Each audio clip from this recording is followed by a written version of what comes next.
Consejos prácticos para redactar mejor, por Daniel Cassani. En definitiva, es importante que los escritores hablen entre ellos de sus respectivas maneras de escribir, del estilo, del proceso de composición, de las dificultades. En las clases, los profesores pueden analizar cómo componen los textos sus alumnos, y aparte de practicar con ejercicios, pueden hablar con ellos del tema. En el trabajo, los profesionales pueden comentarlos con sus colegas o con los amigos. Solo así evitaremos que los autores desarrollen procesos equivocados y poco eficientes. Tal como hemos visto, buena parte de las supersticiones, de los malentendidos y de los problemas de la composición escrita proviene del silencio, del hecho de no haber hablado de ello. Para terminar de las cuestiones que plantea este libro, podemos extraer algunos consejos prácticos que se pueden tener en cuenta al escribir. Buscar modelos de los textos que tengamos que escribir. La mejor manera de escribir un texto para una situación determinada es fijándonos en textos modelo, que se hayan escrito para ocasiones parecidas. Por ejemplo, si tenemos que escribir un pequeño artículo para una revista desconocida, podemos consultar otros artículos del tema parecido, publicados en la misma revista, o en otros afines. Nos dará idea sobre el lenguaje que podemos usar, el estilo, el tono, etc. Dedicar unos momentos a pensar en el texto que queremos escribir, antes de empezar a redactar.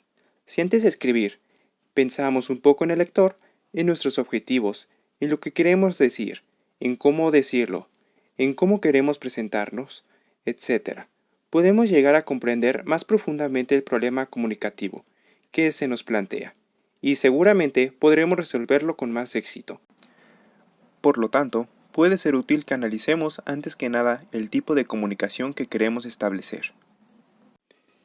Dejar para el final la corrección de la forma. Si en los primeros borradores ya nos preocupamos por la corrección del texto, es probable que se desatinen otros aspectos del contenido, que son tan importantes o más. Es preferible dejar los aspectos más mecánicos de la composición, como podría ser la corrección de la ortografía, la puntuación y la gramática, para el final, para cuando hayamos elaborado el contenido del texto y estemos satisfechos de él. Utilizar prosa del escritor al principio de la composición. El uso inicial de la prosa del escritor nos ofrece la posibilidad de empezar a construir el significado sin tener en cuenta al lector, lo que permite dedicar el tiempo a explorar el tema y a buscar ideas con mayor libertad. Pero hay que tener en cuenta que después tendremos que transformar esta prosa de escritor, privada e incomprensible, en prosa de lector, pública y adecuada a la audiencia. Tener en cuenta todo el texto mientras redactamos cada fragmento. Si durante la redacción nos concentramos excesivamente en cada fragmento, es fácil perder de vista el conjunto. Podemos convertir un escrito bien planificado inicialmente en unos cuantos fragmentos desencajados que desenfocan el tema central.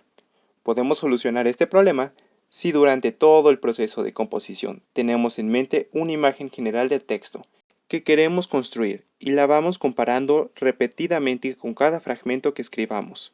Para hacerlo, tenemos que detenernos, de vez en cuando, a releer lo que escribimos y a valorar si realmente responde o no a esta imagen general de texto. Ser lo suficientemente flexibles como para modificar los planes y la estructura del texto. Si nos sentimos satisfechos con el primer plan o esquema que hemos elaborado, si nos obstinamos en mantenerlo exacto, sin hacer cambios, posiblemente estamos desaprovechando todas las ideas que se nos ocurren durante la composición. Descuidamos el potencial creativo del proceso de la composición y no aprendemos nada mientras escribimos.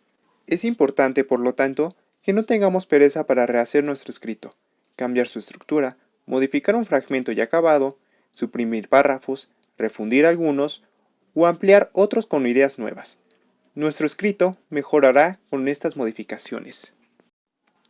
Buscar distintas formas de expresar la misma idea si no quedamos satisfechos con su primera formulación.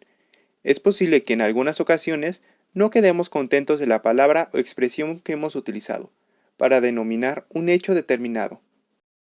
En estos casos, vale la pena no preocuparse demasiado por las expresiones que ya tenemos y dedicar cierto tiempo a buscar otras formas, parecidas y diferentes, para formular las mismas ideas. Si es necesario, podemos detener provisionalmente la redacción del texto y reelaborar el significado hasta obtener una idea lo bastante clara. como para poder expresarlas satisfactoriamente. En conclusión, se requiere coordinar las ideas centrales del texto que desea redactar. Esto para comenzar a describir adecuadamente lo que quieras expresar, anotando las ideas principales y secundarias previamente. Utilizar frases cortas.